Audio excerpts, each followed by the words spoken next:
High বন্ধুরা, শুভ সন্ধ্যা। আজকে অনেক দিন পরে আমি আপনাদের সঙ্গে একটু কথা বলতে চাই।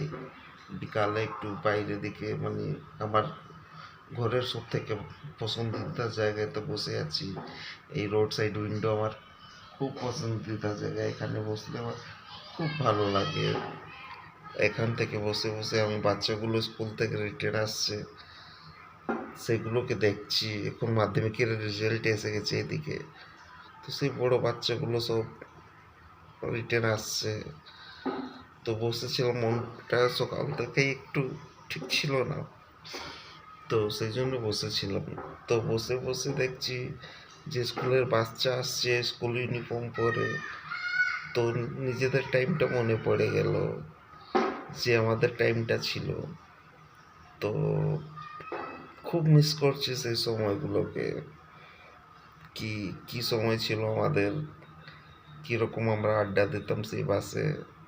সেই টাইমটা চলে এলো, সেই বন্ধুরা চলে গেল, শুধু থেকে গেল তার অনুভূতিটা। যখনই মন খারাপ হয় তখনই তাদের কথা মনে পড়ে।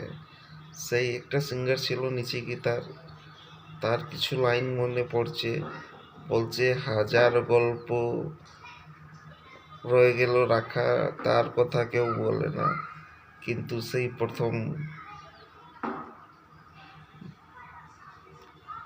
মনে পড়ে, প্রথম প্রেমের কথা। তো সেইগুলোই আছে বন্ধুরা। জীবনটা কখন শেষ হয়ে যাবে বলাটা খুব মুশকিল। এখন তো মানে 40 মধ্যেই শরীরটা আর কাজ করছে না গো, আগেকার মতন এনার্জিটা পাওয়া যাচ্ছে না। কিন্তু কি আর বলবো বলুন, আপনারা কমেন্ট করবেন না, কথা বলেন না।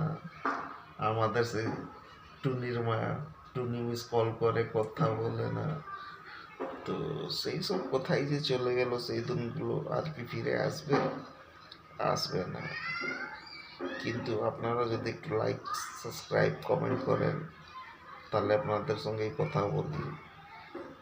সেই আমাদের টাইমের কথাগুলো কিছু আপনারা বলুন, কিছু আমি বলবো। একটা ভালো জমিয়ে গল্প হবে বিকালে, চা, মুড়ি, চানাচুর সব সঙ্গে নিয়ে বসে।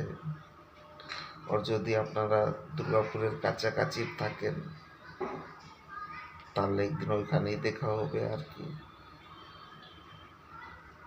ঠিক আছে, ঠিক আছে বন্ধুরা, নিজের খেয়াল রাখুন, ভালো থাকুন। আর যদি আমার কথাগুলো ভালো লাগে, আপনি ইন্টারেস্ট থাকুন, তাহলে কমেন্ট করুন। তাহলে কী হবে, কি কথা বলা যাবে।